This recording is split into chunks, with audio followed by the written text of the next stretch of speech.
Imagine for a moment that everything you believe about life, death, and the purpose of existence is only a small fraction of a much greater truth. What if what we were taught was, in fact, incomplete? What if there was something else, an eternal cycle of learning, renewal, and transformation that eludes us?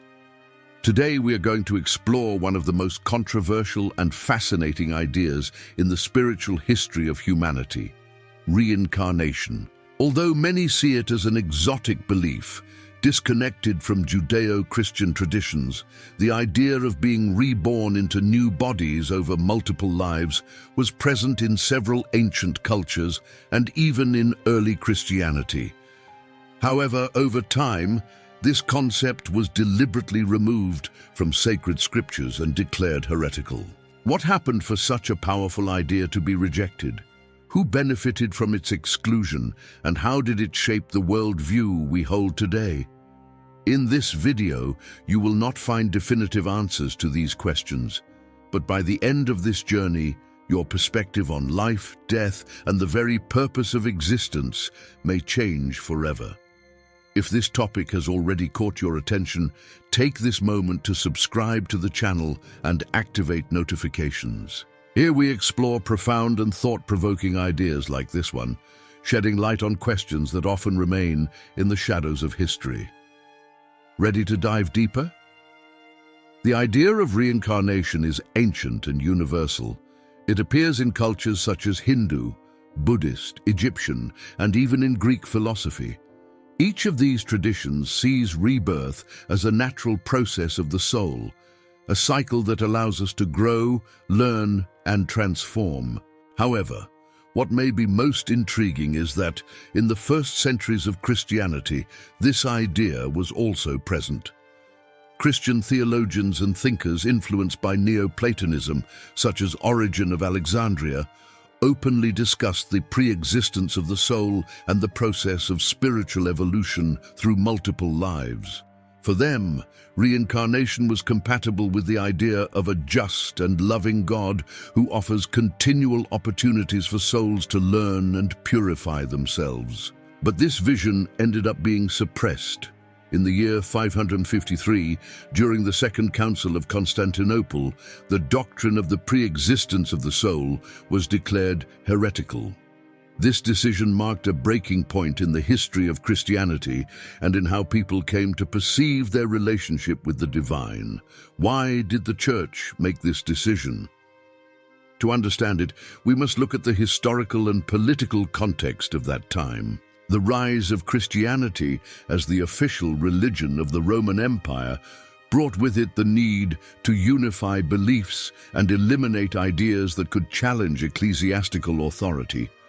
Reincarnation, with its emphasis on personal responsibility and spiritual evolution over multiple lives, threatened the hierarchical structure of the Church.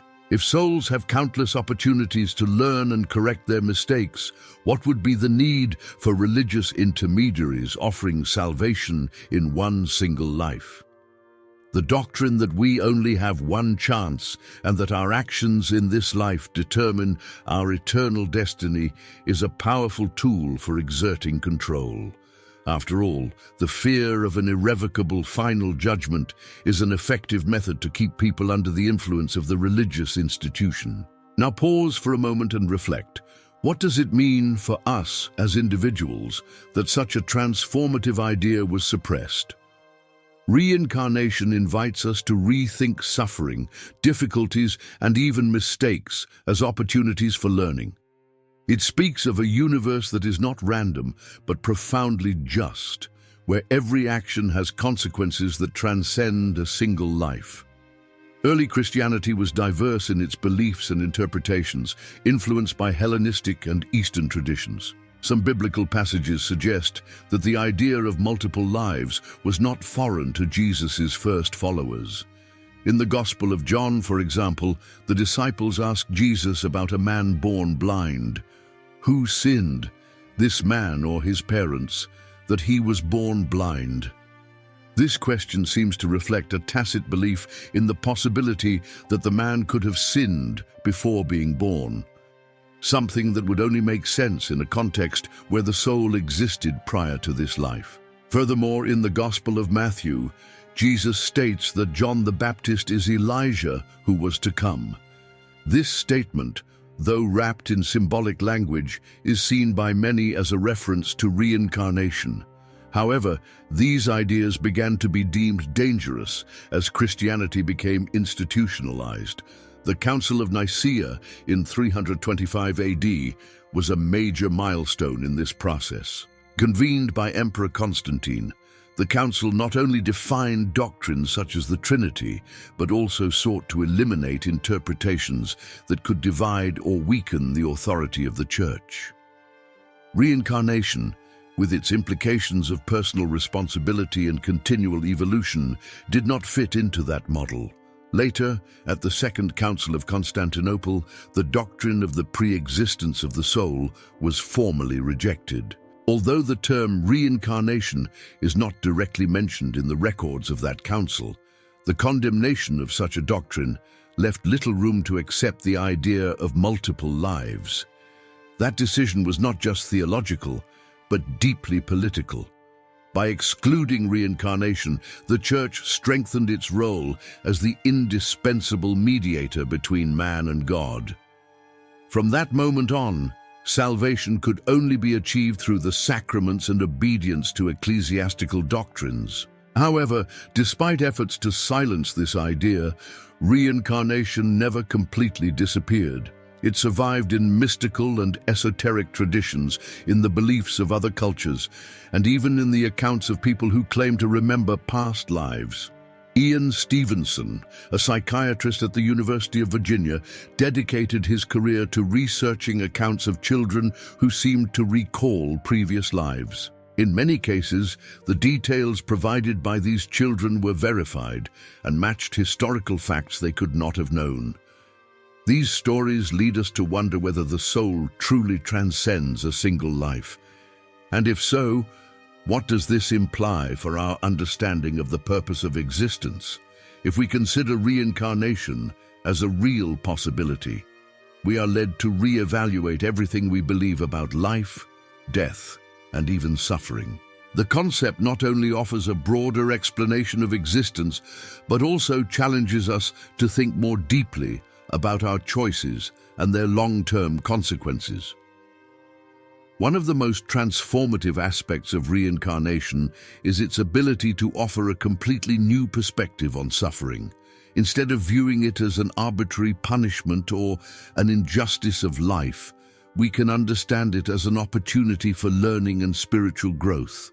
This view, though difficult to accept in moments of pain, has been central to many spiritual traditions throughout history. For example, in Hinduism and Buddhism, the idea of karma is intrinsically linked to reincarnation. Karma is not just a law of cause and effect, but also a learning tool.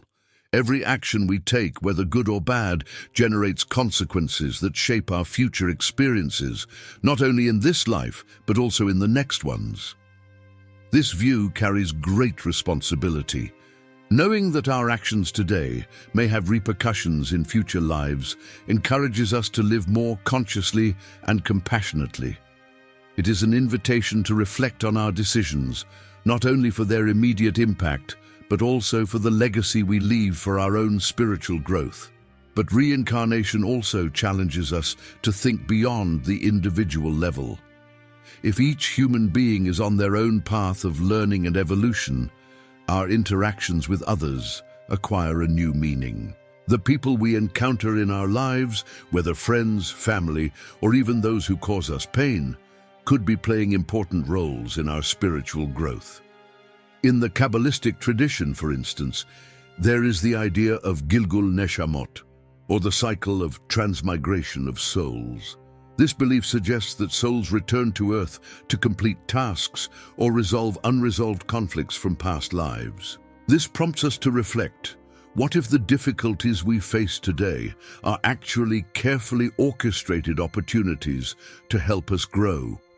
In the Western world, the idea of reincarnation is often met with skepticism. Yet stories of past lives keep emerging, often in unexpected contexts. Regressive hypnosis, for example, has become a popular tool for exploring possible memories of previous lives. Accounts of people who, under hypnosis, describe details of historical periods, languages, or cultures they have never studied intrigue both scholars and the curious. One of the best-known researchers in this field was Dr. Michael Newton, who conducted thousands of regression hypnosis sessions. He found that many people described not only past lives, but also a space between lives where souls prepared for their next rebirth.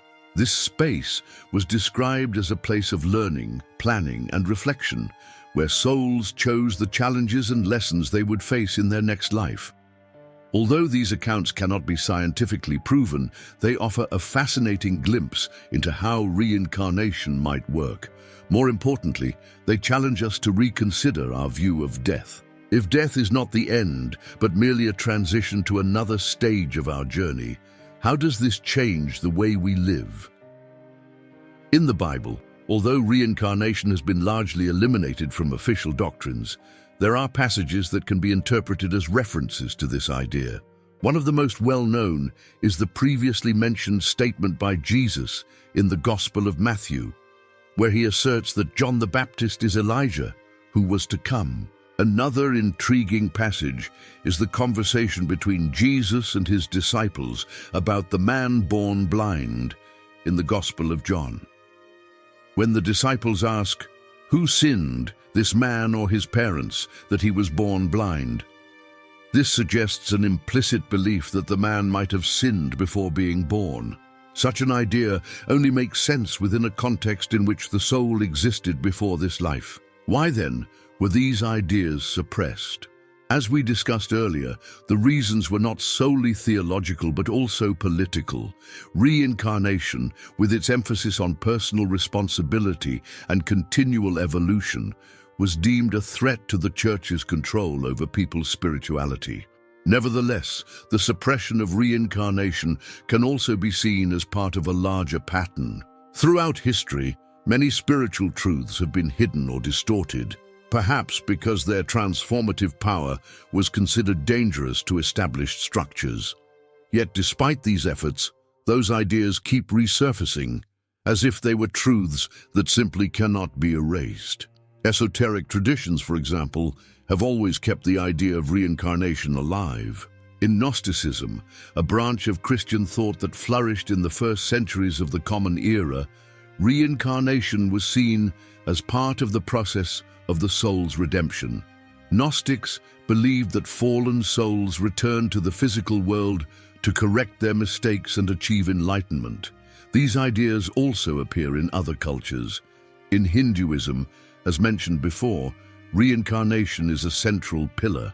The metaphor used in the Bhagavad Gita, where the soul is compared to someone who discards old clothes for new ones, is one of the most poetic and profound descriptions of this process. But what about personal experiences? Aside from religious and esoteric traditions, there is an increasing number of individual accounts that seem to confirm reincarnation. People worldwide share stories of déjà vu, inexplicable memories of places they have never visited, or the feeling of knowing someone they have just met. These experiences can be dismissed as coincidences or imagination, but for those who have them, they often have a profound impact. They make us question whether we truly know the whole truth about who we are and where we come from. Now we come to an interesting point. Even if we accept reincarnation as a possibility, what do we do with that information? How does it change the way we live our lives? The answer depends on how we choose to interpret this idea. For some, reincarnation is a reminder that every action has consequences and that our decisions matter, not just for this life, but for many others. For others, it is a source of comfort, reassurance, that we will always have another chance to learn, grow, and correct our mistakes. The idea of reincarnation offers us a deeply liberating view, but it also carries great responsibility. If we believe that our souls are on a continual journey of learning and evolution, every choice we make no matter how small, is part of a much broader cycle. This challenges us to live with greater purpose and intention, knowing that our actions affect not only this life, but all the ones to come. Imagine how much the world could change if everyone adopted this perspective. Conflicts could be resolved with greater empathy, as we would see others not as adversaries, but as evolving souls facing unique challenges on their paths. Suffering would be viewed not as punishment, but as an opportunity to grow. And above all, we would realize that our existence is part of something much larger than ourselves. Despite its rejection by official Christian doctrines, reincarnation remains in the beliefs of millions around the world. But why does this idea persist, even after centuries of suppression? Perhaps because it resonates with something deep within us, something that recognizes truth in its simplicity and universality. For many cultures, reincarnation is more than a belief. It is an integral part of their worldview. In Hinduism, for example, life is seen as preparation for the next. Today's actions determine what follows, and the cycle of birth, death, and rebirth is viewed as an opportunity to move closer to enlightenment. In Buddhism, reincarnation is directly linked to the quest to overcome suffering. According to the Buddha, the cycle of rebirth is fueled by attachment and desire, and only by achieving enlightenment can we free ourselves from that cycle. This idea is not only spiritual, but also profoundly practical, as it encourages us to abandon behaviors and thoughts that perpetuate suffering. Even outside religious contexts, reincarnation continues to spark debate and reflection. Modern studies, like those carried out by Ian Stevenson and his successors, have revealed cases that challenge conventional explanations.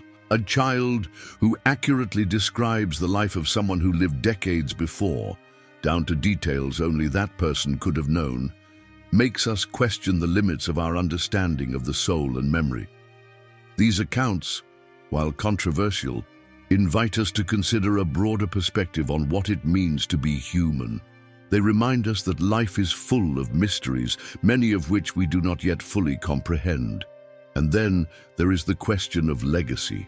If reincarnation is real, what do we leave behind in each life? Not only in material terms, but also in spiritual and emotional terms. Every action, every decision, every relationship contributes to what we carry with us on our journey. This invites us to live more consciously, cultivating qualities such as compassion, patience, and wisdom that transcend the circumstances of any specific life. It also leads us to reflect on our fears, especially the fear of death. For many, death is viewed as the end, a definitive moment that puts a stop to all possibilities. But reincarnation offers us a different view. It reminds us that death is not the end, but rather a transition, a chance to start over, learn lessons we have not yet learned, and grow in ways we might never have imagined. However, accepting the idea of reincarnation does not mean we should wait passively for future lives to solve our problems. On the contrary, it is an invitation to act now, to seize each moment as an opportunity for learning and growth. After all, if the soul truly returns, each life is preparation for the next. This brings us to another important question. How do we find purpose in this life, knowing it is only part of a larger cycle? The answer may lie in how we choose to live. When we see our experiences as lessons, our challenges as opportunities, and our relationships as meaningful connections, we begin to live with greater intention and purpose. What if we consider our relationships in the light of reincarnation? How many times have we felt an inexplicable connection to someone, as if we already knew them? How many times have we encountered challenges in relationships that seem to have a deeper emotional intensity than the immediate situation can explain? These moments can be seen as echoes from past lives, where bonds were formed or broken, and which we now have the chance to understand and possibly mend. Reincarnation also challenges us to rethink our relationship with time. In a culture that often emphasizes urgency and the pressure to make the most of a single life, the idea of multiple existences invites a broader perspective. It is not about procrastinating or underestimating the importance of the present, but rather recognizing that learning and growth are continuous processes unfolding over many lives. Even so, this does not mean we should ignore the importance of the here and now. On the contrary, reincarnation reminds us that the present is a precious opportunity, unique in its combination of circumstances, lessons, and challenges. Every moment lived with awareness and intention contributes to our overall trajectory. And even in the face of difficulties, this perspective can offer consolation. After all, if we believe the soul has countless opportunities to learn and evolve, we need not fear mistakes or failures. Instead, we can view them as part of a larger process in which every experience, no matter how difficult, has a purpose. That perspective, both liberating and challenging, reminds us of something fundamental. Life is a gift, and every opportunity we have to grow, love, and transform is part of an eternal journey. As we delve deeper into the concept of reincarnation, we are led to reflect on how this idea challenges many traditional narratives about life and death. But perhaps the most transformative aspect of this belief is the power it returns to the individual. If each soul is on a continuous journey, our lives become an opportunity to shape our destiny, not only through our immediate actions, but via an ongoing process of learning and evolution. But what does reincarnation really teach us about responsibility? In a world where we frequently look for external culprits for our circumstances, reincarnation reminds us that we are largely responsible for our own spiritual growth. This does not mean blaming ourselves for every difficulty, but understanding that we can find meaning even in the most challenging moments. The idea of karma, so closely tied to reincarnation, is a powerful tool for understanding this responsibility. Karma shows us that our actions have consequences extending beyond the immediate, creating a web of causes and effects that shape our lives and even our future existences. This perspective encourages us to act with greater awareness, knowing that every decision, however small, leaves an imprint on our path. And what about human connections?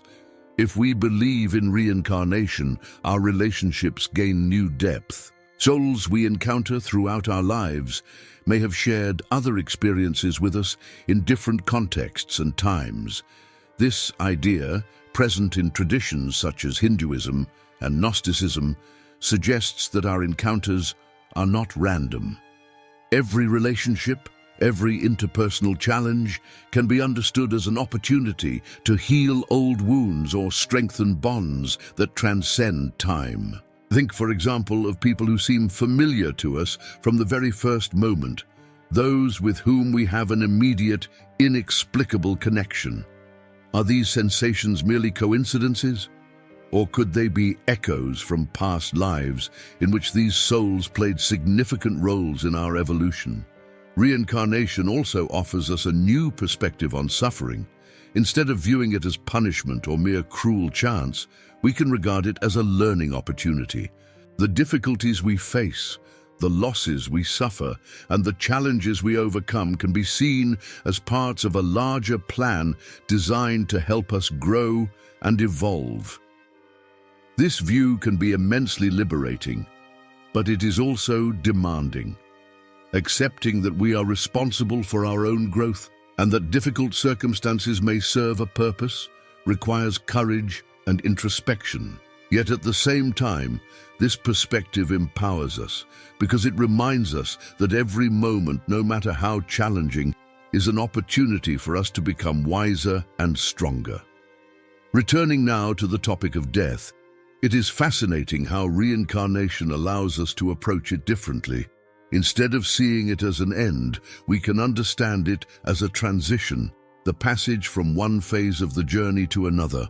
This perspective not only lessens the fear of death, but also encourages us to live more fully, aware that each moment has its reason for being. Nonetheless, beyond its individual impact, reincarnation also leads us to think collectively. If we all share this eternal cycle of life, death, and rebirth, then we are all connected on a deeper level. This makes us consider how our actions affect not only ourselves, but also others and the world around us. Imagine, for instance, what the world would be like if this idea were widely accepted. Perhaps there would be fewer wars, less judgment, and fewer divisions. If each person saw in another an evolving soul, facing unique lessons and challenges, it would be easier to find empathy and understanding. Moreover, reincarnation gives us a reason to care for the planet. If we believe our souls will return to this world in future lives, it motivates us to treat the environment with greater respect and responsibility. After all, what we do today affects not just our current life, but also the world our future selves will inhabit. And of course, there is the question of legacy. What do we want to leave behind? If our actions affect future lives, both ours and those of others, how can we live in such a way that we contribute to a cycle of love, learning, and compassion?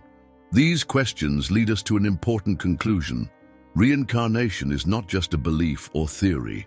It is an invitation to live more intentionally, to seek spiritual growth, and to cultivate a deeper sense of connection with everything around us. Before concluding, I invite you to reflect on how this perspective can transform your life today. Think about your actions, your decisions, and your relationships. How do they align with the idea of an eternal cycle of learning and growth? What would you do differently if you knew you would have other lives, but that each of them is unique and valuable? If this reflection has stirred something in you, feel free to share your thoughts in the comments and continue this conversation. And of course, subscribe to the channel for more content like this, where we explore life's big questions and seek to understand the mystery of existence together. Ultimately, reincarnation is not just a matter of believing or not believing. It is an invitation to live more consciously, more connected, and more compassionately. It is a reminder that we are much more than our physical bodies, that our lives have a larger purpose, and that each moment is an opportunity to grow, learn, and love. Thank you for joining us on this exploration, and remember, every day is a new opportunity to grow, love, and learn. See you next time.